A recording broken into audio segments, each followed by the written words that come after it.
Good morning बच्चों।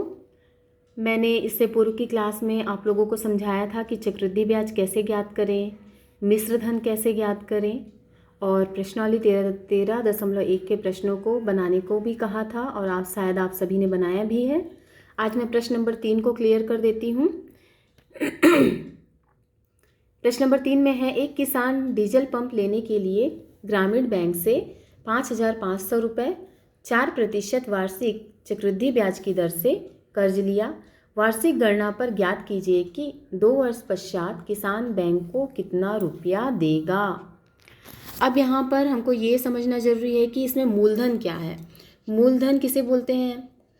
जितनी राशि हम शुरू में बैंक में जमा करते हैं या बैंक से कर्ज लेते हैं। तो शुरुआत की अमाउंट क्या है? 5,500 रुपये। तो यहाँ पर मूलधन है 5,500 रुपये। दर हमेशा प्रतिशत में होता है, ये दर है हमारा 4%। वार्षिक चक्रवृद्धि ब्याज की दर से कर्ज लिया, इसका अर्थ है कि ब्याज की गणना हमको वार्षिक करनी है।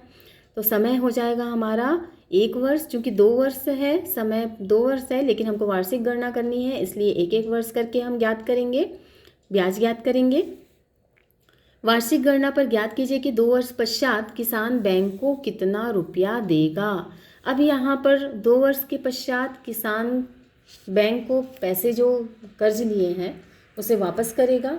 5,500 रुपये उसे वापस तो करना ही है, साथ में उसे पहले वर्ष का ब्याज और दूसरे वर्ष का ब्याज, दोनों ब्याज को ऐड करके 5,500 में जोड़ के वापस करना है। तो जब हम मूलधन में ब्याज को जोड़ते हैं तब वो क्या बन जाता है? मिश्र धन। तो कुल मिला के इस प्रश्न में हमको क्या ज्ञात करनी है? मिश्र धन ज्ञात करनी है कि 2 वर्ष पश्चात किसान बैंक को कितना रुपया देगा। तो अब हमारे इस प्रश्न पे आ जाइए कि कैसे इसको सॉल्व करना है। पहले वर्ष का ब्याज आपको पहले ज्ञात करनी है, पहले वर्ष के लिए ब्याज की गणना। तो मूलधन है हमारा 5,500 रुपये, दर है 4%, समय 1 वर्ष। प्रथम वर्ष के ब्याज के लिए हम यहाँ I1 से रिप्रेजेंट कर दिए हैं ब्याज को। मूलधन गुणा दर गुणा समय बटे 100। मूलधन है 5,500, दर है 4%, समय 1/100। अब इसको सॉल्व कर लेंगे, 0 से 0 ये कैंसिल हो गया। 55 और 4 का गुणा करेंगे तब हमको प्राप्त होता है 220 रुपये। 220 रुपये क्या है? पहले वर्ष का ब्याज है। अब पहले वर्ष के अंत में मिश्र धन ज्ञात करेंगे। पहले वर्ष के अंत में मिश्र धन हमारा हो जाएगा, मिश्र धन बराबर होता है मूलधन धन ब्याज। अब मूलधन क्या है? 5,500 रुपये। प्रथम वर्ष का ब्याज हमारा 220 रुपये हम निकाल लिए हैं, दोनों को जोड़ देंगे तो इस प्रकार से हमारा आ जाएगा 5,720 रुपये। अब ये जो 5,720 रुपये है वो अगले वर्ष के लिए क्या हो जाएगा? मूलधन होगा। 5,720 रुपये अगले वर्ष के लिए यानी दूसरे वर्ष के लिए मूलधन होगा।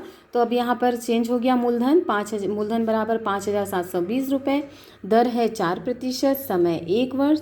अब दूसरे वर्ष के ब्याज की गणना कर रहे हैं हम, तो हम इसको I2 से रिप्रेजेंट कर देंगे। I2 बराबर हो गया मूलधन गुणा दर गुणा समय बटे 100। अब मूलधन हमारा आ गया है, मूलधन है 5,720 रुपये, दर 4%, समय 1 वर्ष बटे 100। अब इसको भी सॉल्व कर लेंगे, 0 से 0 कैंसिल हो गया।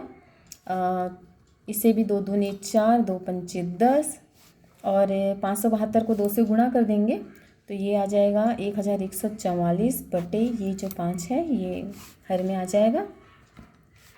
इस प्रकार से जब हम इसको 1,144 को 5 से भाग देंगे तो ये आ जाएगा हमारा 228.8। 0.8 का मतलब ये 80 पैसे भी हम कह सकते हैं इसको, 228 रुपया 80 पैसे। तो इस प्रकार से हमारा I2 जो है, I2 प्राप्त हो गया 228 रुपया 80 पैसा। अब हमको क्या ज्ञात करना है? चक्रवृद्धि ब्याज, मतलब प्रथम वर्ष का ब्याज और द्वितीय वर्ष का ब्याज, दोनों ब्याज को हमको जोड़ना है। तो जब दोनों वर्ष के ब्याज को जोड़ते हैं उसे क्या कहते हैं? चक्रवृद्धि ब्याज। चक्रवृद्धि ब्याज, इसे आप CI से रिप्रेजेंट कर सकते हैं। प्रथम वर्ष का ब्याज को I1 मैंने लिख दिया और द्वितीय वर्ष का I2। तो इस प्रकार से I1 है 220 और I2 है 220 रुपये और I2 है 228.80 रुपये। और चक्रवृद्धि ब्याज हमारा यहाँ पर ज्ञात हो गया 448.8 यानी 80 रुपये। अब हमको क्या ज्ञात करना है, चूँकि हमको 2 वर्ष पश्चात किसान बैंक को कितना रुपया देगा ये ज्ञात करना है, मतलब 2 वर्ष के अंत में मिश्र धन निकालना है। तो इस प्रकार से हमारा यहाँ पर हम मिश्र धन पहले निकाल लेंगे। मिश्र धन बराबर मूलधन, चूँकि 2 वर्ष के बाद की गणना हो रही है तो मूलधन के साथ हमको चक्रवृद्धि ब्याज को जोड़ना होगा, चूँकि अंत में निकाल रहे हैं।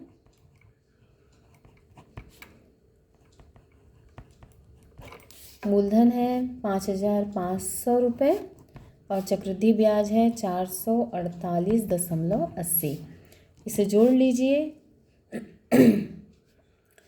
0.80 तो एज इट इज़ आ जाएगा, 0 और 8 8 हो गया, 0 4 4 हो गया और 4 5 9 5,948.80 रुपये।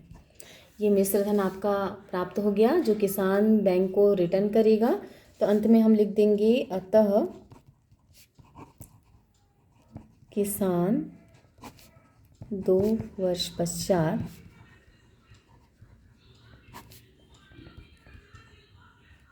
बैंक को 5,948.80 रुपये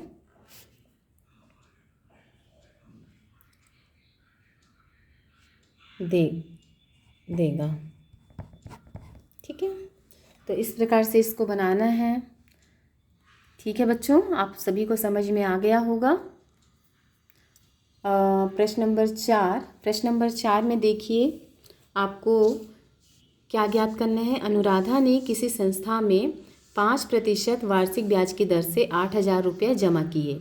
3 वर्षों के बाद उसको मिलने वाला मिश्र धन ज्ञात कीजिए। अब यहाँ पर देखिए कि 5% वार्षिक चक्रवृद्धि ब्याज की दर से बोल रहे हैं, यानी कि 5% क्या है यहाँ पर दर है। और 8,000 रुपये जमा किए, शुरुआत की राशि है 8,000, यानी कि मूलधन क्या है 8,000 रुपये, समय 3 वर्ष है और उसको मिलने वाला मिश्र धन ज्ञात कीजिए। इसका मतलब ये है कि मिश्र धन ज्ञात कीजिए करके डायरेक्ट ही बोल रहा है, इसमें आपको डायरेक्ट मिश्र धन ज्ञात करना है। मेरे ख्याल से ये प्रश्न आप सभी से बन जाएगा, क्योंकि डायरेक्ट मिश्र धन ज्ञात करना है ऐसा प्रश्न में बोल रहा है। तो सेम ऐसे ही बनेगा। आपको सबसे पहले वर्ष की ब्याज की गणना करनी होगी, फिर प्रथम वर्ष के अंत में मिश्र धन की गणना करनी होगी और प्रथम वर्ष के अंत में जो मिश्र धन है वो अगले वर्ष का मूलधन होगा। और इस प्रकार से द्वितीय वर्ष का आपको ब्याज ज्ञात करना होगा और द्वितीय वर्ष के अंत में फिर से मिश्र धन की गणना करनी होगी जो अगले तीसरे वर्ष के लिए मूलधन होगा। और अंत में आपको प्रथम वर्ष का ब्याज, द्वितीय वर्ष का ब्याज और तृतीय वर्ष का ब्याज, तीनों ब्याज को जोड़कर चक्रवृद्धि ब्याज ज्ञात करना है। और मिश्र धन, फिर उसके बाद आपको मिश्र धन ज्ञात करना है। मूलधन आपका 8,000 रुपये है, 8,000 में जो चक्रवृद्धि ब्याज आपको प्राप्त होगा उसको जोड़ देंगे। इस प्रकार से आपका मिश्र धन प्राप्त हो जाएगा। ठीक है बच्चों, आप ये प्रश्न नंबर 4 बनाइए और आगे पढ़ेंगे प्रश्नावली 13.2।